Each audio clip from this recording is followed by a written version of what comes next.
بسم اللہ الرحمن الرحیم۔ کیمیا گر نے سموکان کو مخاطب کرتے ہوئے کہنا شروع کیا، اجنبی، مجھے تمہارے ساتھ ہمدردی ہے۔ مجھے دکھ ہے کہ سمندر کے کنارے سفر کرتے ہوئے تم لوگ طوفان کا شکار ہوئے۔ میرے متعلق یہ محافظ تفصیل کے ساتھ بتا چکے ہیں، تمہارے متعلق بھی اس نے مجھے تفصیل کے ساتھ آگاہی کر دی ہے۔ طوفان کا مقابلہ کرتے ہوئے تم لوگ یقیناً تھکے ہارے ہوگے۔ ساحل سمندر پر جو خیمہ تم نے نصب کیا ہے وہ نہ تم تینوں کے شایان شان ہے اور نہ تم اس میں آرام کر سکتے ہو۔ جب تک تم قیام کرنا چاہو، خواہ وہ قیام ہفتوں، مہینوں اور سالوں پر محیط ہو، تم ہمارے اس عمارت میں رہ سکتے ہو، اور جب تم جانا چاہو تو میں ایک شفیق مہربان کی طرح تمہیں رخصت کروں گا۔ بہرحال میں اس کہنا اور قدیم عمارت میں تم تینوں کو خوش آمدید کہتا ہوں۔ کیمیا گر جب خاموش ہوا تو تھوڑی دیر تک سموکان بھی کیمیا گر اور انو کے بیٹے دونوں کو تیز نگاہوں سے دیکھتا رہا۔ پھر اس نے بڑی عاجزی، بڑی انکساری میں کیمیا گر کو مخاطب کیا، ہمارے مہربان میزبان، آپ کی گفتگو نے ان اجنبی سرزمینوں میں ایک حوصلہ، ایک نیا ولولہ دیا ہے۔ آپ نے جس سلوک کا اظہار ہمارے لیے کیا ہے، پہلے تو میں اس کا تہہ دل سے شکر گزار اور ممنون ہوں۔ یہاں تک کہنے کے بعد سموکان تھوڑی دیر کے لیے رکا۔ اس کے بعد دوبارہ وہ ننتورا کی طرف اشارہ کرتے ہوئے کہہ رہا تھا، محترم کیمیا گر، یہ جو لڑکی آپ کے سامنے کھڑی ہے، اس کا نام ننتورا ہے، یہ میری بیوی ہے۔ سفر کے دوران اس کی طبیعت کچھ ناساز ہو گئی تھی، اور جب اس نے سمندری طوفان اور جھکڑوں کو دیکھا تو اس کی طبیعت مزید خراب ہو گئی۔ میرا نام سرجون ہے، میرے ساتھ جو میرا ساتھی ہے یہ میرا چچا زاد ہے، اس کا نام ارشا بنی ہے۔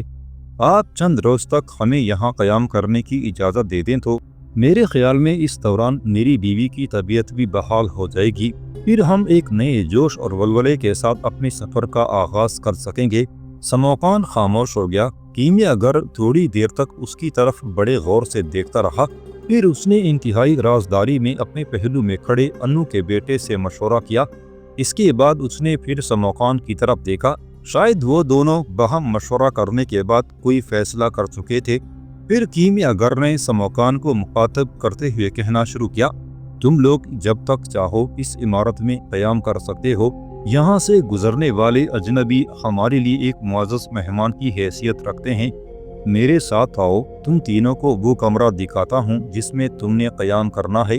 میری طرف سے تمہیں اجازت ہے، تم جب تک چاہو یہاں قیام کر سکتے ہو۔ یہاں قیام کے دوران تمہارے کھانے پینے اور دیگر ضروریات کا مکمل خیال رکھا جائے گا، اور اس سلسلے میں تم سے کوئی معاوضہ طلب نہیں کیا جائے گا۔ اب تم تینوں میرے ساتھ آؤ۔ اس موقع پر سموکان، ارشا بنی اور ننتورا نے جواب طلب نگاہوں سے ایک دوسرے کی طرف دیکھا۔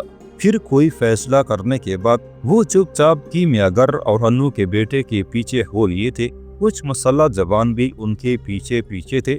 کیمیا گر اور انو کا بیٹا عمارت کے ایک دروازے کے سامنے رک گئے۔ پھر کیمیا گر نے دروازہ کھولنا ہی چاہا تھا کہ ایک مسلح جوان آگے بڑھا اور اس نے خود دروازہ کھول دیا۔ کیمیا گر اور انو کا بیٹا دونوں اس کمرے میں داخل ہوئے۔ اس کے پیچھے پیچھے سموکان، ننتورا اور ارشا بنی بھی اس کمرے میں داخل ہوئے۔ کمرہ ایسا لگتا تھا جیسے پرانی قدیم طرز کا کوئی زندان اور قید خانہ ہو، تاہم وہ کمرہ آسائش اور ضروریات کی ہر شے سے سجا ہوا تھا۔ کمرے میں داخل ہونے کے بعد کیمیا گر نے پیچھے مڑ کر دیکھا اور سموکان کو مخاطب کیا، یہ تم تینوں کے لیے کمرہ ہے، اس میں تم تینوں آرام کرو۔ اگر تم دونوں میاں بیوی علیحدہ رہنا چاہو اور اپنے چچا زاد بھائی کی رہائش کا اہتمام کسی دوسرے کمرے میں رکھنا چاہو تو اس کا بھی اہتمام کیا جا سکتا ہے۔ کیمیا گر کی اس پیشکش کے جواب میں سموکان بول پڑا، مہربان کیمیا گر، اس کی ضرورت نہیں ہے، ہم تینوں اسی کمرے میں قیام کریں گے۔ آپ کا ہم پر یہ کیا کم احسان ہے کہ آپ ہمیں اپنی اس عمارت میں ہر آرام و آسائش مہیا کر رہے ہیں۔ کیمیا گر انو کے بیٹے کے ساتھ مڑا اور کمرے سے باہر نکلتا ہوا کہنے لگا، اب تم تینوں اس کمرے میں آرام کرو، میں سورج غروب ہونے کے بعد تم تینوں سے ملنے کے لیے آؤں گا اور تفصیل سے تم لوگوں کے ساتھ گفتگو کروں گا۔ میں کچھ جوانوں کو بتا دیتا ہوں، وہ تمہارے کھانے اور دیگر ضروریات کا خیال رکھیں گے۔ اس کے ساتھ ہی کیمیاگر اور انو کا بیٹا دونوں وہاں سے چلے گئے تھے۔ سموکان ان سب کو اپنے کمرے کے دروازے تک چھوڑنے گیا تھا۔ جب تک وہ عمارت کے دوسرے حصے کی طرف جاتے ہوئے اس کی نگاہوں سے اوجھل نہ ہوئے تھے، اس وقت تک سموکان اس کمرے کے دروازے پر ہی کھڑا رہا تھا۔ پھر اس نے دروازہ بند کیا، اسے اندر سے زنجیر لگائی، ننتورا اور ارشا بنی دونوں کو اپنے قریب آنے کو کہا۔ وہ اس کے پہلو میں نشستوں پر بیٹھ گئے۔ تب سموکان نے بڑی رازداری سے گفتگو کا آغاز کیا۔ ارشا بنی اور ننتورا، جو کچھ میں کہنے والا ہوں غور سے سنو۔ جہاں تک میرا اندازہ ہے کیمیاگر اور انو کا بیٹا دونوں ہمیں ایک جال میں پھنسانے کی کوشش کر رہے ہیں، اور ننتورا، ایسا وہ صرف تمہارے حسن، تمہارے شباب کی وجہ سے کر رہے ہیں۔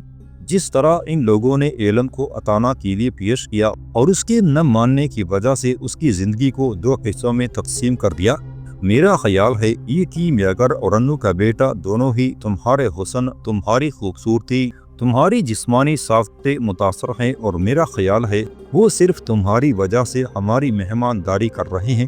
وہ کیا حربہ کریں گے فی الحال تو میں کچھ نہیں جانتا، لیکن ان کی حرکت میں آنے سے پہلے ہی میں ان کے خلاف اپنے کام کی تکمیل کر لینا چاہتا ہوں۔ جو کچھ میں کرنے والا ہوں وہ غور سے سنو۔ یہاں تک کہنے کے بعد سموکان تھوڑی دیر کے لیے رکا، کچھ سوچا۔ اس دوران ارشا بنی اور ننتورا دونوں بڑے غور سے اس کی طرف دیکھ رہے تھے۔ پھر سموکان اپنی جگہ پر اٹھ کھڑا ہوا۔ اپنی زنبیل سے اس نے بلی کی صورت میں ایلم کو نکال کر ننتورا کی گود میں بٹھایا۔ ساتھ ہی اس نے اپنی زنبیل سے چھری بھی نکال لی۔ پھر اس چھری پر اس نے اپنا کوئی سحری اور سری عمل کیا، اور اس چھری کے ساتھ اس نے کمرے کے چاروں طرف ایک حصار بنا دیا تھا۔ صرف دروازے کا حصہ اس نے خالی چھوڑا تھا۔ اس کے بعد وہ دوبارہ اپنی نشست پر آ بیٹھا۔ ارشا بنی اور ننتورا کو مخاطب کرتے ہوئے وہ کہہ رہا تھا، ننتورا اور ارشا بنی، میری بات غور سے سنو۔ ظاہر ہے شام کو کیمیاگر اور ساحر انو کا بیٹا ہم سے ملنے کے لیے آتے ہیں، جیسا کہ وہ خود کہہ کے گیا ہے۔ یہ بھی واضح ہے کہ جب بھی وہ کہیں جاتا ہے اس کی محافظ اس کے ساتھ ہوتے ہیں، لہٰذا جب ہمارے کمرے میں آئے گا تو اس کے محافظ بھی اس کے ساتھ ہوں گے۔ اس لیے کہ ابھی تھوڑی دیر پہلے جب وہ اس کمرے میں داخل ہوا تو اس کے محافظ اس کے ساتھ تھے۔ اب میں نے کمرے کے اطراف میں ایک حصار قائم کر دیا ہے، میں نے دروازے کا حصہ خالی کر رکھا ہے۔ اب شام کو اگر کیمیاگر اور انو کا بیٹا آتے ہیں تو میں اٹھ کے ان کا استقبال کروں گا، ساتھ ہی میں اپنی زنبیل سے چھری نکالوں گا اور اپنے حصار کو دروازے کے سامنے مکمل کر دوں گا۔ اس طرح کمرے میں رہتے ہوئے کیمیاگر اور انو کا بیٹا دونوں اپنی سری قوتوں سے محروم ہو جائیں گے۔ اس وقت تک ایلم بھی بلی سے اپنی اصلی صورت میں آ چکی ہوگی، لیکن ان کی آمد سے پہلے میں اسے یہ کہہ دوں گا کہ وہ اپنی سری قوتوں کو حرکت میں لا کے غائب رہے، انسانی نگاہ سے اوجھل رہے۔ سموکان یہیں تک کہنے پایا تھا کہ ننتورا نے بولتے ہوئے اس کی بات کاٹ دی۔ سموکان، جو کچھ تم کرنے والے ہو بھی اپنی جگہ درست ہے، لیکن جب تم دروازے کے سامنے اپنے حصار کی تکمیل کر جاؤ گے تو جہاں کیمیاگر اور انو کا بیٹا دونوں اپنی سری قوتوں سے محروم ہو جائیں گے، وہاں تم، میں اور ایلم بھی اپنی ساری قوتوں سے محروم ہو جائیں گے، اور ایلم بھی ہمارے سامنے آ جائے گی۔ ایسی صورت میں یاد رکھنا ہمارے لیے ابتلا اٹھ کھڑی ہوگی، اس لیے کہ کیمیاگر اور انو کے بیٹے کے محافظ ان کے ساتھ ہوں گے اور وہ ضرور ہم پر حملہ آور ہونے کی کوشش کریں گے۔ ننتورا کی اس گفتگو پر سموکان کے چہرے پر ایک مسکراہٹ نمودار ہوئی۔ پھر وہ ننتورا کی طرف دیکھتے ہوئے کہہ رہا تھا، ننتورا، اگر تم بیچ میں نہ بھی بولتی تو میں اسی موضوع پر گفتگو کرنے والا تھا۔ سنو، بہرحال جو کچھ میں کہنے والا ہوں غور سے سنو۔ تم نے جو اندیشے پیش کیے ہیں وہ اپنی جگہ انتہائی درست اور معقول ہیں۔ میں جانتا ہوں جس وقت دروازے کے سامنے حصار کی تکمیل ہو جائے گی تو تم، ایلم، کیمیاگر اور انو کا بیٹا سبھی اپنی سری قوتوں سے محروم ہو جائیں گے، اور ان قوتوں کو ہم ایک دوسرے کے خلاف حرکت میں نہیں لا سکیں گے۔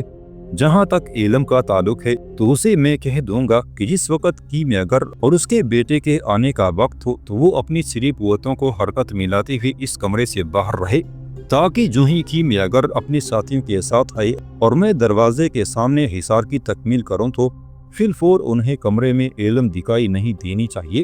اس طرح وہ مزید شبہات میں پڑ جائیں گے۔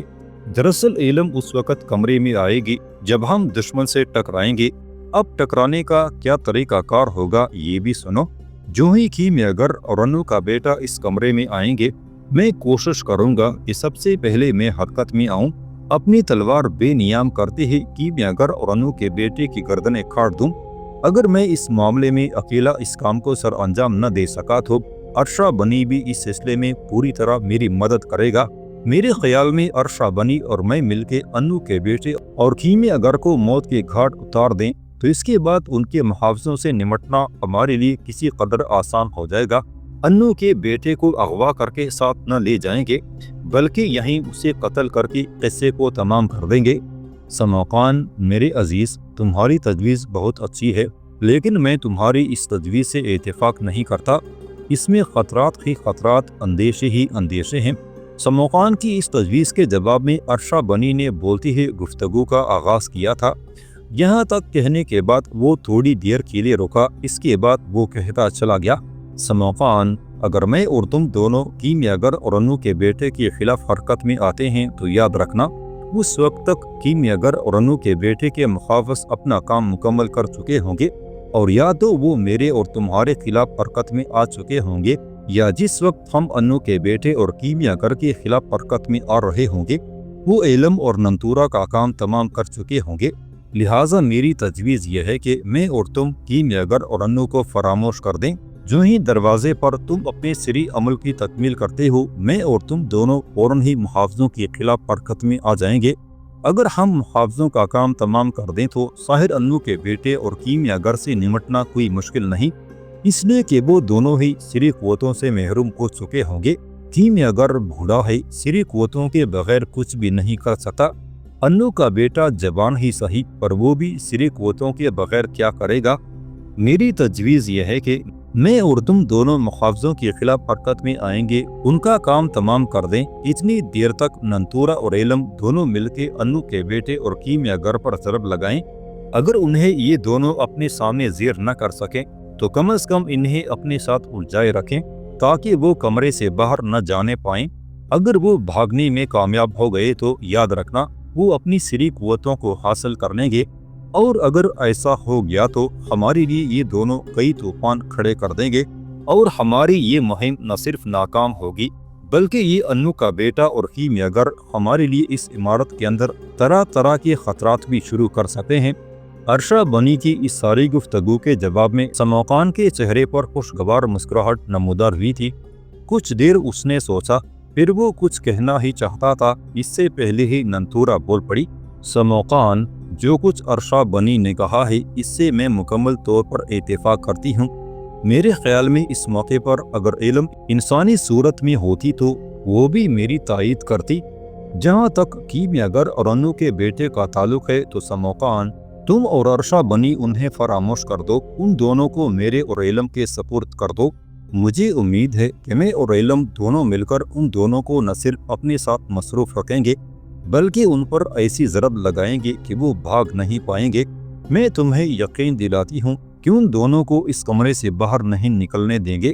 جہاں تک کیمیاگر کا تعلق ہے، ہم دونوں مل کے اسے موت کے گھاٹ اتار دیں گی اور انو کے بیٹے پر ایسی ضربیں لگائیں گے کہ حد مویا کر کے رکھ دیں گی۔ میرے خیال میں اس وقت تک تم دونوں مل کر کیمیاگر اور انو کے بیٹے کے محافظوں کا خاتمہ کر چکے ہوگے۔ اگر ایسا ہو گیا تو یاد رکھنا ہماری یہ مہم کامیاب رہے گی، اور اگر ارشا بنی اور تم دونوں نے محافظوں کو فراموش کر کے کیمیاگر اور انو کے بیٹے پر ضرب لگانے میں پہل کی تو میں تمہیں تنبیہ کرتی ہوں کہ اس طرح ہمارے لیے خطرات اور خدشات اٹھ کھڑے ہوں گے۔ تم جو چاہو کرو، ہم ہر صورت میں تمہارے ساتھ ہیں، تمہارا فیصلہ ہمارے لیے آخری ہوگا۔ بہرحال تمہاری کسی بھی تجویز کے سامنے اپنی رائے، اپنا مشورہ پیش کرنے کا حق رکھتے ہیں۔ ننتورا خاموش ہو گئی، ارشا بنی بھی خاموش تھا، تاہم وہ دونوں بڑے غور، بڑے انہماک کے ساتھ اپنے سامنے بیٹھے سموقان کی طرف دیکھ رہے تھے۔ اس موقع پر سموقان کے چہرے پر خوشگوار مسکراہٹ نمودار ہو گئی۔ تھوڑی دیر تک باری باری وہ ننتورا اور ارشا بنی دونوں کو توصیفی انداز میں دیکھتا رہا۔ اس کے بعد اس نے گفتگو کا آغاز کیا، ننتورا اور ارشا بنی، میں تم دونوں کا شکر گزار ہوں کہ تم دونوں نے میرے سامنے اچھی تجویز پیش کی ہے۔ میں تمہاری تجویز سے اتفاق کرتا ہوں۔ اب یہ معاملہ طے شدہ ہے کہ جو ہی انو کا بیٹا اور کیمیاگر اپنے محافظوں کے ساتھ آتے ہیں ہم اپنے کام کی ابتدا کریں گے۔ علم اور ننتورا کیمیاگر اور انو کے بیٹے کے خلاف حرکت میں آئیں گی۔ میں اور ارشا بنی دونوں محافظوں کا خاتمہ کریں گے۔ میرے خیال میں اب یہ فیصلہ آخری فیصلہ ہے۔ سموقان کی اس ساری گفتگو سے ارشا بنی اور ننتورا دونوں خوش ہو گئے تھے۔ پھر اس موضوع کو چھوڑ کر وہ وقت گزارنے کے لیے باہم دوسرے موضوعات پر گفتگو کرنے لگے تھے۔ اس طرح وقت تیزی سے گزرنے لگا تھا۔ سورج اپنی مسافتیں طے کرتا ہوا روپوش ہو گیا تھا۔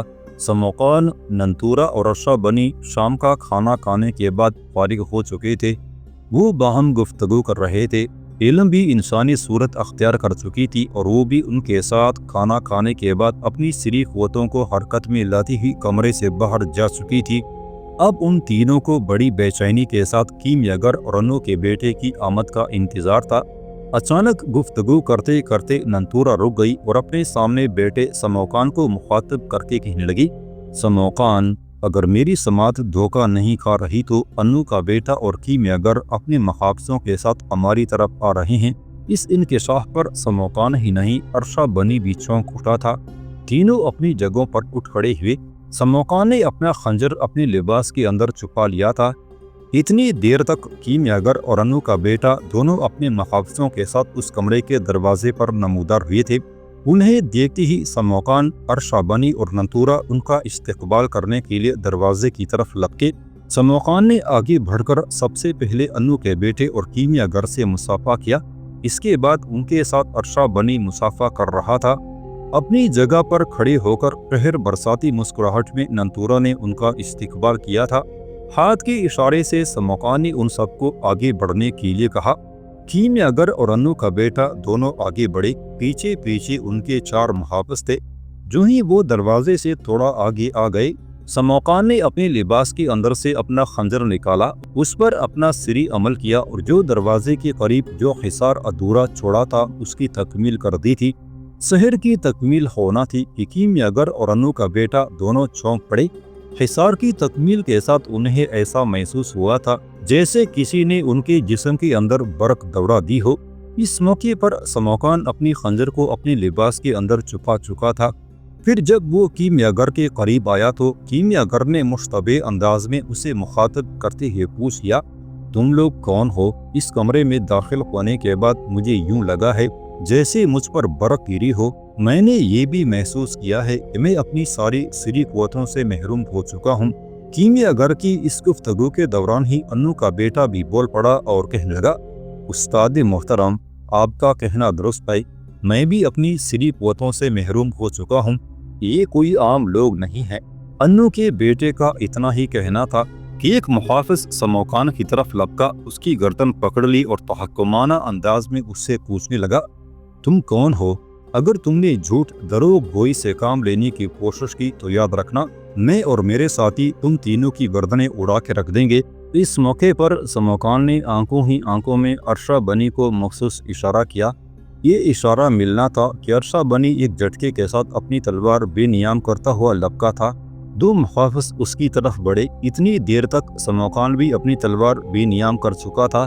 پھر جس محافظ نے اس کا گریبان پکڑا تھا اس کے پیٹ پر ہاتھ رکھتے ہوئے اس زور سے پیچھے دھکیلا کہ وہ کمرے کی دیوار سے کسی بھاری پتھر کی طرح ٹکرایا اور ختم ہو گیا۔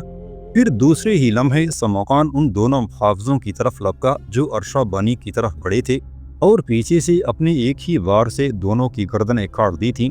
چوتھا محافظ اپنی جگہ پر سہما سہما تلوار لہرا رہا تھا۔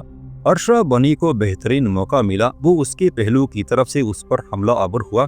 اس محافظ نے اس کے وار کو روکا لیکن اتنی دیر تک دوسری طرف سے حملہ آور ہو کر سموقان نے اس کا کام تمام کر دیا تھا۔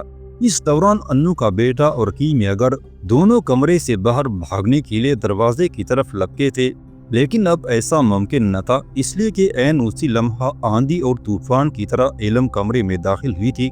اندر داخل ہوتی ہی انو کے بیٹے پر وہ حملہ آور ہوئی۔